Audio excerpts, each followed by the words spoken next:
السلام على حسين وعلى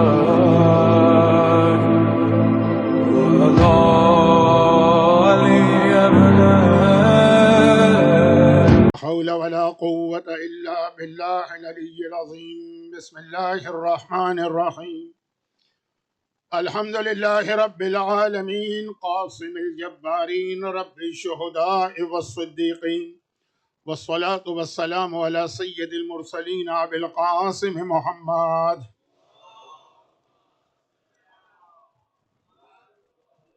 وآله الطيبين الطاهرين المعصومين، سيما على الإمام المنتظر عجل اللهم له الفرج، ولعنة الله على أعدائهم أجمعين. أما بعد، فقد قال الله عز وجل في محكم كتابه الكريم: بسم الله الرحمن الرحيم. وَلَنَبْلُوَنَّكُمْ بِشَيْءٍ مِّنَ الْخَوْفِ وَالْجُوعِ وَنَقْصٍ مِّنَ الْأَمْوَالِ وَالْأَنفُسِ وَالثَّمَرَاتِ وَبَشِّرِ الصَّابِرِينَ الَّذِينَ إِذَا أَصَابَتْهُم مُّصِيبَةٌ قَالُوا إِنَّا لِلَّهِ وَإِنَّا إِلَيْهِ راجعون۔ کربلا میں شام غریبہ آ گئی۔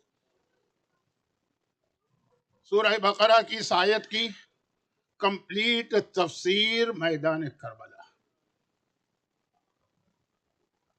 اعلان ہو رہا ہے خدا کی طرف سے کہ ہم تمہارا امتحان لیں گے، تمہیں ٹیسٹ کریں گے، خوف کے ذریعے بھی، بھوک کے ذریعے بھی، مال کے نقصان سے بھی، جان سے بھی اور اولاد سے بھی۔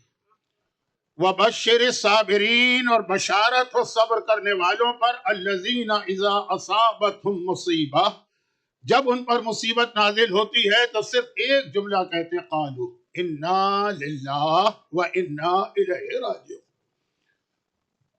کربلا میں آقا سجاد نے اپنے بابا کے کٹے سر کو دیکھ کے سلام کیا: السلام علیک یا ابا عبداللہ۔ اب ایک سوال تو بعض علماء یہ کرتے ہیں کہ آقا حسین ذوالجناح سے زمین پہ گرے، زینب کبریٰ یہاں تک تو منظر دیکھ رہی تھی، اس کے بعد واپس آئیں خیموں میں۔ سجاد کا خیمہ سب سے آخری خیمہ ہے۔ آج بھی اگر آپ میدان کربلا کے خیمہ گاہ میں جاتے، سب سے آخری خیمہ سجاد کا ہے، وہاں تک گئی۔ سجاد کو اس غشی کے عالم میں بیدار کیا، سہارا دے کے در خیمہ پر لائیں، اور سجاد نے بھی تھوڑی دیر میدان کربلا میں دائیں بائیں سامنے زمین پہ دیکھا۔ جب آسمان کو دیکھا، اس وقت باپ کا کٹا سر نوک نیزہ پہ بلند ہو رہا تھا۔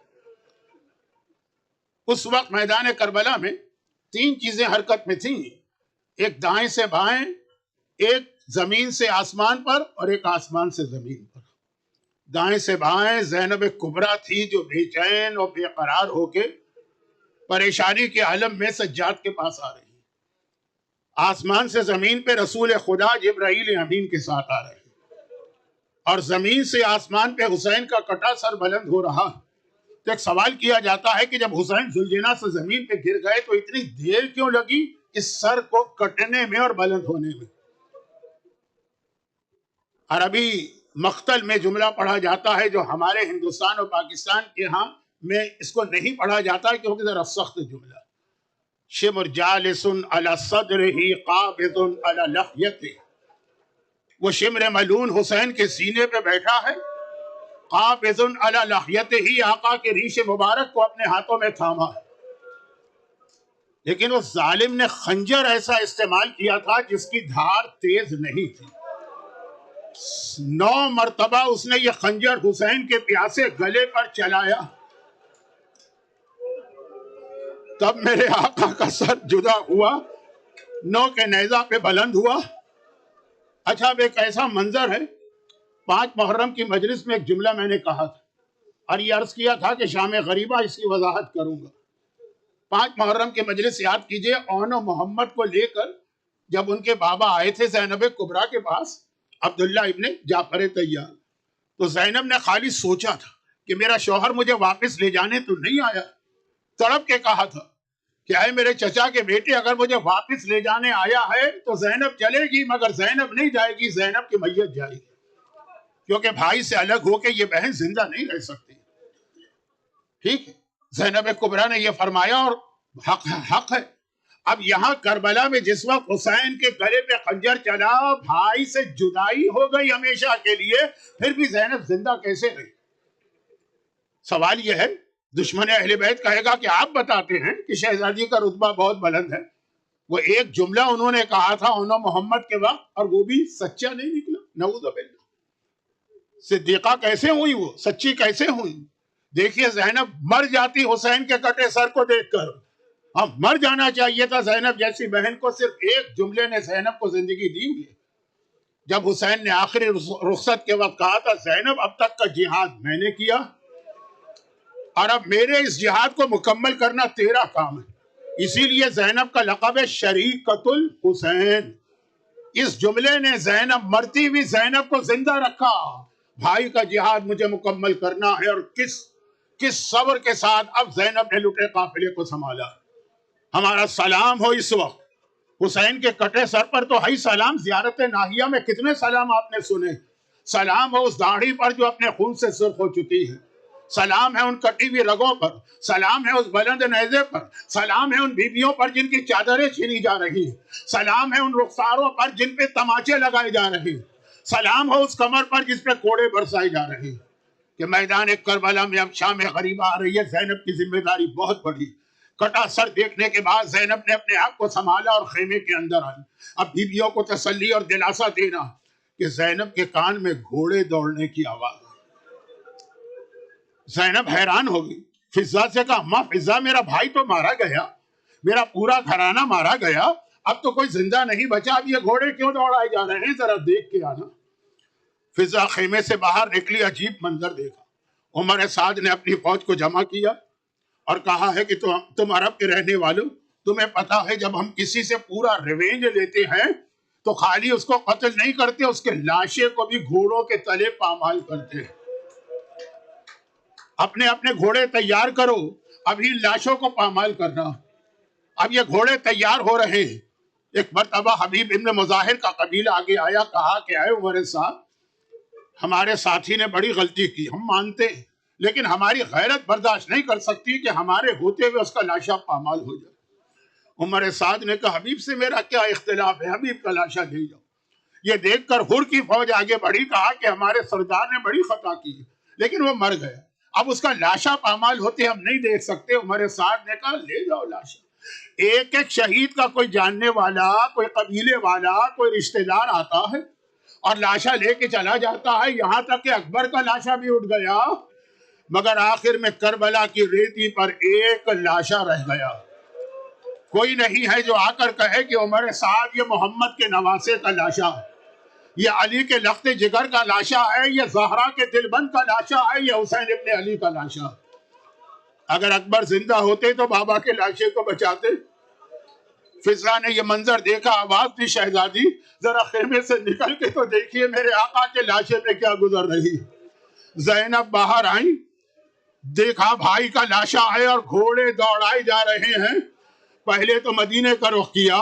نانا رسول خدا جس حسین کو اپنے سینے پہ سلاتا تھا, اسی حسین کے سینے پہ گھوڑوں کی ٹاپیں, اور پھر مراد کو دیکھ کے کہا عباس تو نہ رہا تو آج تیرے آقا کے لاشے پہ گھوڑے دوڑ رہے. لیکن آسمان کو دیکھ کے وہی جملہ کہا بشر الصابرین الذین قالوا انا للہ. خدا بندہ یہ امتحان بھی زینب دے رہی. دوبارہ واپس خیموں میں آئیں اور ابھی بچوں کو اور بیویوں کو جمع کر رہی کہ ایک مرتبہ پھر گھوڑے دوڑنے کی آواز آئی. فضا ذرا جا کے دیکھنا اب یہ گھوڑے کیوں دوڑ رہے ہیں. فضا باہر نکلی تو کیا دیکھا, عمر سعد نے اعلان کیا اے میرے سپاہیوں اب تمہیں پوری اجازت دی جاتی ہے, جاؤ لوٹ مار کرو, اسباب لوٹو, سامان لوٹو, جو تمہارے ہاتھ میں آئے. اور یہ وحشی درندے, یہ کوفے کے ڈاکو ایک مرتبہ گھوڑے دوڑاتے ہوئے آ رہے ہیں. اب لوٹ مار شروع ہو رہی ہے. کبھی آپ نے سوچا جو ظالم اتنے گریڈی اور لالچی ہیں کہ ایک ننھی سی بالی بھی نہیں چھوڑتے, وہ مصائب ابھی آئیں گے یہ جملہ. انہوں نے خیمے کیوں جلائے؟ خیمہ تو بہت قیمتی ہوتا ہے، ٹینٹ کی قیمت تو زیادہ ہے۔ یہ ہے میرا اصل موضوع پورے 9 دن کا۔ اسلام مانے ٹوٹل سبمیشن۔ بیویاں خیموں میں ہیں، ظالموں نے چادریں بھی چھینی، ظالموں نے مال و اسباب بھی چھینا، اور پھر کہا باہر نکلو، ہمیں خیمے لوٹنا ہے۔ بیویوں نے کہا نہیں، باقی ہر چیز برداشت ہے، ہم خیمے سے نہیں نکلیں گے، کیونکہ آقا ہمیں اس خیمے میں بٹھا کے گیا تھا اور کہا تھا کہ خیمے سے باہر نہ آنا جب تک کہ زینب کبریٰ تمہیں حکم نہ دے۔ اب وہ تمہاری سردار ہیں۔ پہلا خیمہ جلایا گیا اس لیے کہ کوئی بیوی باہر نہیں آ رہی ہے۔ اطاعت، ٹوٹل سبمیشن، آقا کا حکم ہے۔ ساری بیویاں دوسرے خیمے میں گئی، وہ جلا، تیسرے میں گئی، ایک ایک کر کے 18 خیمے جلے، یہاں تک کہ سب آخری خیمے میں آ گئی۔ آخری خیمہ کس کا ہے؟ آخری خیمہ سجاد کا ہے، سب سے آخری خیمہ۔ اور زینب کو دیکھ کے بیویاں کہہ رہی ہیں شہزادی اب بتائیے ہماری شرعی ذمہ داری کیا ہے؟ آپ کہیں تو ہم جل کے مر جائیں گے، اور اگر آپ کہیں تو اب ہم باہر نکل سکتے ہیں۔ زینب نے ایک مرتبہ کہا، بس یہ جملہ کل کی مجلس میں آئے گا، ابھی مصائب کے حوالے سے سنیے، میسج کل آئے گا، آج میسج کا وقت نہیں ہے۔ ایک مرتبہ زینب نے عجیب جملہ کہا، عجیب جملہ کہا۔ عجیب کیوں کہا یہ کل بتاؤں گا۔ زینب نے کہا بیویوں، اب میرا امام وقت، اب میرا امام زمانہ، اب میرا امام عصر میرا بھتیجا سجاد۔ پہلے سجاد سے پوچھوں گی۔ شانہ ہلایا اور کہا بیٹا سجاد اب ہماری ذمہ داری کیا ہے؟ سجاد نے کہا پھوپھی اماں علیکن بالصحراء، اپنے پورے گھر کو لے کر، لٹے گھر کو لے کر اب جنگل میں نکل جائیے، اب پردہ معاف ہے، اب پردہ ساقط ہے۔ اور ایک مرتبہ آخری خیمے سے جس میں آگ شروع ہو چکی ہے، یہ ساری بیویاں اور بچے باہر نکلے۔ بعد واقعہ کربلا کسی نے مدینے میں پوچھا تھا مولا سجاد آخری خیمے سے آپ کا گھرانہ کس طرح نکلا؟ آپ کو معلوم ہے مولا سجاد تو ہر وقت ذکر خدا کرتے ہیں نا، ہاتھ میں تسبیح۔ کہا اگر یہ تسبیح ٹوٹ جائے تو زمین پہ دانے کس طرح بکھر کے رہ جاتے ہیں۔ آخری خیمے میں آگ لگی، ہمارا سارا خاندان تسبیح کے دانوں کی طرح سے زمین کربلا پہ بکھر کے رہ گیا۔ اب فوج یزید کا رپورٹر ہے حمید ابن مسلم، سپاہی نہیں، اس کا کام رپورٹنگ ہے۔ وہ کہتا ہے کہ ادھر تو مال و اسباب لوٹا جا رہا ہے، بچے باہر نکل رہے ہیں، میں تو خالی رپورٹنگ کر رہا تھا۔ میری نگاہ پڑی، سب سے آخر میں خیمے سے ایک چھوٹی سی بچی نکلی، اور بچی اتنے دیر سے نکلی کہ اس کے کرتے میں آگ لگ چکی تھی، کرتا جلنا شروع ہوا تھا، لیکن عجیب بچی تھی، اسے آگ کا کوئی خیال نہیں ہے۔ بار بار بس ماتم کے انداز میں ہاتھ مارتی ہے اور کہتی ہے بابا کہاں چلے گئے، چچا کہاں چلے گئے۔ میری بھی چھوٹی بچی تھی، وطن میں چھوڑ کے آیا تھا، مجھے اپنی بچی یاد آ گئی۔ میں آگے بڑھا، قریب آیا، کہیں یہ ہاتھ بچی کو نہ جلا دے۔ قریب آیا، ہاتھ آگے بڑھایا تاکہ کرتا پکڑ کے آگ بجھاؤں۔ ابھی تک ماتم کرنے والی وہ بچی جسے آگ کی بھی فکر نہیں ہے، جیسے ہی میرا ہاتھ بڑھا ایک مرتبہ جلال کے عالم میں پیچھے ہٹی۔ خبردار تیرا ہاتھ میرے جسم کو ٹچ نہ کرے، میں فاطمہ زہرا کی پوتی سکینہ ہوں، سکینہ، نامحرم میرا جسم چھو نہیں سکتا۔ میں نے ہاتھ جوڑے، بی بی خالی آگ بجھاؤں گا۔ کرتا پکڑا، آگ بجھائی۔ اب بچی نے حیرت سے مجھے دیکھا، کہا اتنے ظالموں میں ذرا سا مہربان نظر آ رہا ہے تو ایک مہربانی اور کر دے، مجھے نجف کا پتہ بتا دے۔ اب یہ حمید ابن مسلم تو مسلمان بھی نہیں ہے، کرسچن ہے، اسے کیا پتا نجف کیا ہے؟ حیران ہو کر کہا کہ اے بچی نجف کا پتہ کیوں پوچھ رہی ہے؟ کہا نجف میں میرا دادا دفن ہے، کائنات کا مشکل کشا ہے، میں جا کے دادا سے فریاد کروں گی دادا آپ ہر ایک کے یتیم بچوں کی مدد کو آتے ہیں، آپ کے حسین کی یتیمہ تماچے کھاتی رہی، کوڑے کھاتی رہی، آپ کو بلاتی رہی دادا آپ سکینہ کی مدد کو نہیں۔ ادھر سکینہ کے کرتے کی آگ بجھی اور سکینہ مقتل کی جانب چلی، اور ادھر کربلا میں اندھیرا آ چکا، اندھیرا آ چکا ہے۔ اب خیمے بھی جل گئے ہیں، یہ ساری بیویاں زمین پہ جا کے بیٹھ گئی۔ سلام خاک نشینوں پہ سوگواروں کا، یہ خاک نشین ہیں، ہر طرف اندھیرا چھا گیا ہے۔ ہاں جہاں یہ بیویاں ہیں وہاں پہ تھوڑی روشنی ہے۔ یہ روشنی کہاں سے آ گئی؟ کوئی مسلمان، کوئی ہمدرد آگے آیا، کہا علی کی بیٹی، رسول کی نواسی، آپ کے ساتھ چھوٹے بچے ہیں، یہ جنگل ہے، اندھیرے میں ڈر نہ جائیں، ہم چراغ لائیں۔ کسی مسلمان نے کہا نہیں، یہ جلتے ہوئے خیموں کی آگ اور روشنی تھی. زینب لٹے گھر کو لے کے بیٹھی، خاک کربلا پہ تیمم کر کے تمام بیویوں نے پہلے تو مغربین کی نماز پڑھی. اب زینب نے کہا کلثوم بہن، باقی ساری بیویاں اس وقت بہت پریشان، ہم اور تم ہی ہیں، ذرا حوصلہ پکڑو. بچے میدان کربلا میں بکھر گئے ہیں، اسکیٹرڈ ہو گئے ہیں، آؤ بچوں کو جمع کریں ایک جگہ پہ. دونوں بہنیں چلی. رات کا اندھیرا ہے، کربلا کا جنگل ہے. یہ وہ بہنیں ہیں کہ جو دن کی روشنی میں بھی اپنے گھر سے بغیر محرم مردوں کے باہر نہیں نکلی ہیں، اور رات کے اندھیرے میں کربلا کے جنگل میں اکیلے. لیکن علی اور فاطمہ کی بیٹیاں. اب بچے جمع کیے جا رہے ہیں. کہیں بچے رو رہے تھے، ان کو لے کے آئے. کہیں بچے سو رہے تھے، ان کو لے کے آئے. اور ایک جگہ جھاڑی کے پیچھے 2 بچے نظر آئے، ایسا لگا بہت گہری نیند میں. زینب نے کہا کلثوم بہن آہستہ چلو، آہستہ، ان کی آنکھ نہ کھل جائے، ان کو اٹھا کے لاتے ہیں. جب قریب پہنچی دونوں بہنیں تو دیکھا یہ بچے سو نہیں رہے، 2 چھوٹے چھوٹے لاشیں ہیں. جب یہ بچے خیمے سے نکلے تو فوج یزید کے گھوڑے ان کے اوپر دوڑ گئے تھے. اولاد عقیل کے 2 ننھے شہزادے ہیں. زینب نے ایک مرتبہ کہا کلثوم گھبراؤ نہیں، گھبراؤ نہیں، ایک لاشا میں اٹھاتی ہوں، ایک لاشا تم اٹھاؤ. ایک لاشا ایک بہن نے اٹھایا، دوسرا لاشا دوسری بہن نے. لیکن اب پہلی بار زینب کا دل بھر آیا. پھر ایک بار فرات کو دیکھا. عباس تو نہ رہا تو آج یہ وقت آ گیا کہ تیری بہنوں کو لاشیں بھی اپنے ہاتھ سے اٹھانا پڑ رہے. اب یہ لاشیں، یہ بچے، یہ بیویاں ایک جگہ جمع ہو گئی. اور جب ایک جگہ پہ یہ جمع ہو گئی تو زینب پریشان ہو گئی. کلثوم سارے بچے نظر آ رہے ہیں، مجھے سکینہ نظر نہیں آ رہی. کلثوم سارے بچے ہیں لیکن میری سکینہ کہاں؟ آؤ اب سکینہ کو ڈھونڈے. کلثوم تم فرات کی جانب جاؤ، شاید سکینہ وہاں گئی ہو، میں مقتل کی جانب جاتی. اور ایک مرتبہ دونوں بہنیں چلی. کلثوم کو تو نہ ملی سکینہ، لیکن زینب کو سکینہ مل گئی. کہاں ملی؟ جہاں حسین کا لاشا تھا. لاشے کے پہلو میں ننھی بچی سو رہی. جا کے زینب نے سکینہ کو بیدار کیا. کہا سکینہ چلو، یہاں کہاں سو رہی ہو، جنگل ہے. کہا پھوپھی اماں میرا بابا بھی تو اکیلا سو رہا. نہیں میرے ساتھ چلو جہاں سارے گھر والے. لیکن یہ بتاؤ تم یہاں آ کیسے گئی، اور تم نے یہ پہچانا کیسے کہ یہ تیرے بابا کا لاشا؟ بھائی پہچان 2 طریقے سے ہوتی ہے نا. ایک چہرے سے ہوتی ہے، وہ تو گردن کاٹ کے سر بلند کیا جا چکا. دوسری لباس سے ہوتی ہے. ہائے میرا مظلوم آقا پرانا لباس پہنا تھا، وہ بھی ظالموں نے نہ چھوڑا، لباس بھی لوٹ لیا. کہا پھوپھی اماں تو یہاں تو ہر طرف لاشیں تھے نا. جب میں خیموں سے نکلی تو بابا کو پکارتی بھی چلی، بابا بابا کہاں ہو، اپنی سکینہ کو بچا لو. ایک بار اسی بے سر کے لاشے سے سر کٹ چکا ہے. اس لاشے سے آواز آئی، بیٹی الیہ الیہ ادھر آ، یہاں تیرا بابا آرام کر رہا ہے.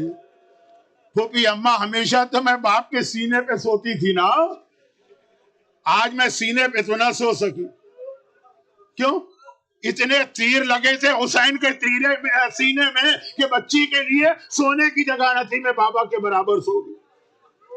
زینب لے کے آئی جہاں سارے بچے تھے، وہاں سکینہ کو بھی ایک بار پھر لٹا دی.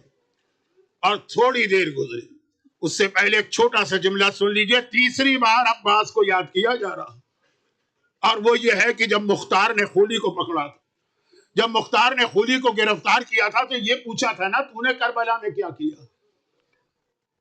کہا کربلا میں اور تو کچھ نہ کر سکا. 3 جب میرے لیڈر نے حکم دیا عمر سعد نے جاؤ لوٹ مار کرو، مجھے آنے میں ذرا دیر ہو گئی. اور لوٹ مار کرتے ہوئے تو کوئی کسی کا خیال نہیں کرتا نا. میرے ساتھی مجھ سے پہلے پہنچ گئے. جب میں پہنچا تو میں نے دیکھا ساری چیزیں لوٹی جا چکی، کچھ نہیں. اتنے میں میری نگاہ ایک ننھی بچی پہ پڑی جس کے کان میں معمولی سی بالیاں تھی، معمولی سی. جب کوئی اس بالی کو لوٹنے جاتا تھا نا، بچی اپنے دونوں ہاتھوں سے اپنی بالیاں چھپا لیتی تھی. کہتی تھی تم نے میرا بابا تو چھین لیا ہے، یہ میرے بابا نے مجھے گفٹ کیا تھا، یہ بالیاں چھوڑ دو. بچی کی فریاد سن کے یزیدیوں کو بھی رحم آ جاتا تھا، آگے بڑھ جاتے. میں نے دل میں سوچا کہ میں اپنا نقصان کیوں کروں، میں آگے بڑھا اور ان بالیوں پہ میں نے ہاتھ ڈالا. بچی نے بالیاں چھپائیں. میں نے دیکھا اس میں تو بہت دیر لگے گی, تو میں نے بالیاں کس طرح چھینی, اتاری نہیں, بالیوں کو اس طرح کھینچا کہ بچی کے دونوں کان کٹ گئے, خون جاری ہو گئے. اب میں اور آگے بڑھا, شاید کوئی بچی ہوئی چیز بچ جائے. تو ایک مرتبہ میں نے دیکھا کہ ایک جگہ ایک بیمار بستر پہ لیٹا ہے, اس کی بیماری کی وجہ سے کوئی اس کے قریب نہیں جا رہا. میں نے سوچا میں اپنا نقصان کیوں کروں. میں آگے بڑھا اور اس تیزی سے بستر گھسیٹا کہ بیمار بستر کے اوپر سے اچھل کی زمین کربلا پہ اوندے منہ گرا. میں ہوں جس نے سجاد کا بستر چھینا. تیسرا جملہ یہ بالکل اس سے ملتا جلتا ہے جو ہمارے ساتھ نے ہرملہ سے کہا تھا. میں نے دیکھا ہر بیوی کی چادر لوگ لوٹ کے لے گئے. زینب کبریٰ کی چادر پہ ہاتھ ڈالنے کی ہمت کسی میں نہیں ہو رہی. کتنے ہی ظالم صحیح جانتے ہیں زینب کی ایک ہیبت ہے, زینب کا ایک جلال ہے, شیر خدا کی پوتی ہے. زینب کی چادر پہ کوئی ہاتھ نہیں ڈال پا رہا. میں نے سوچا میں اپنا نقصان کیوں کروں. میں وہ ہوں جس نے چادر زینب پہ ہاتھ ڈالا, چادر کو کھینچنا چاہا. زینب نے یہ دیکھا تو چادر کو دونوں ہاتھوں سے مضبوطی سے پکڑ لیا. اب خولی کون ہے؟ فوج کا جوان سپاہی, ارلی 30s میں. زینب کون ہے؟ 55 سال کی ضعیفہ, اور ایسی جس کے سینے پہ 18 داغ اپنے خاندان کے لگے. مگر ہے نا شیر خدا کی بیٹی, چادر کو اتنی مضبوطی سے پکڑا کہ خولی جیسا جوان سپاہی پوری طاقت لگا کے تھک گیا, چادر نہ چھین سکا. خولی کہتا ہے کہ میں نے سوچا کہ اس طرح تو میرا نقصان ہوگا. میں نے کیا کیا, میرے ہاتھ میں کوڑا تھا, کوڑا اٹھایا, زینب کے چہرے پہ اس طرح مارا کہ ساری پیشانی کھال پھٹ گئی, خون جاری ہوا. یہ گرپ ذرا سی ڈھیلی پڑی اور چادر زینب کو میں نے چھینا. اب وہ وقت آ گیا کہ پھر زینب نے فرات کو دیکھا, باس ذرا آ کے دیکھ تیرے ہوتے ہوئے تیری بہن کی چادر کس طرح چھینی گئی. اور یہ زخمی چہرے والی زینب رات کے اندھیرے میں ایک بہت بڑا امتحان دے رہی ہے. بس میرے آخری جملے, زحمت تمام. میدان کربلا میں جب رات کا اندھیرا بالکل چھا گیا تو ان کے لیے پانی آ گیا. کون لے کر آیا اس بحث میں نہیں پڑھتا ہوں. حر کی بیوی لے کر آئی کہ کوئی اور, میں مجلس پڑھ رہا ہوں, کوئی ریسرچ پیپر نہیں پڑھ رہا ہوں, تو پانی آ گیا.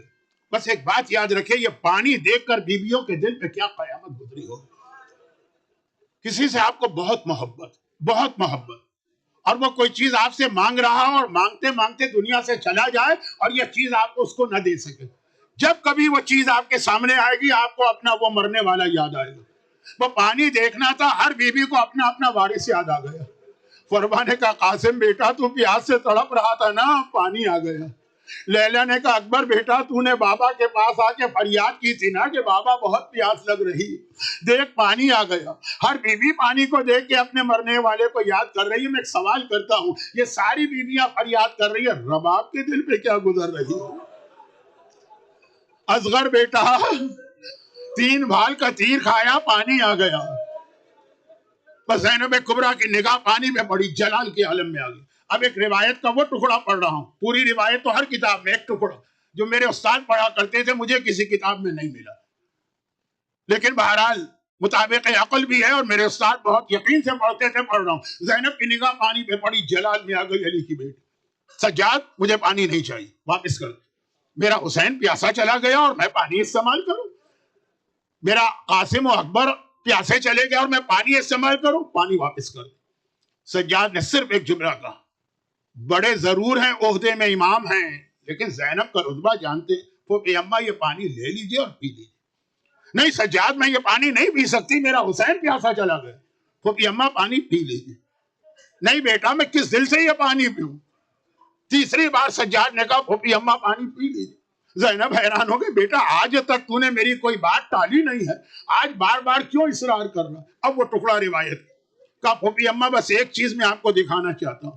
یہ کہہ کہ اپنا امامت والا ہاتھ, معجزے والا ہاتھ زینب کی آنکھوں پہ رکھے کا آسمان کو دیکھی. زینب نے دیکھا جنت نظر آ رہی, نہر کوثر بہ رہی, کوثر کے کنارے رسول خدا بیٹھے ہوئے, ساقی کوثر مولائے کائنات کے ہاتھ میں کوثر کا جام ہے, سامنے پیاسا حسین کھڑا.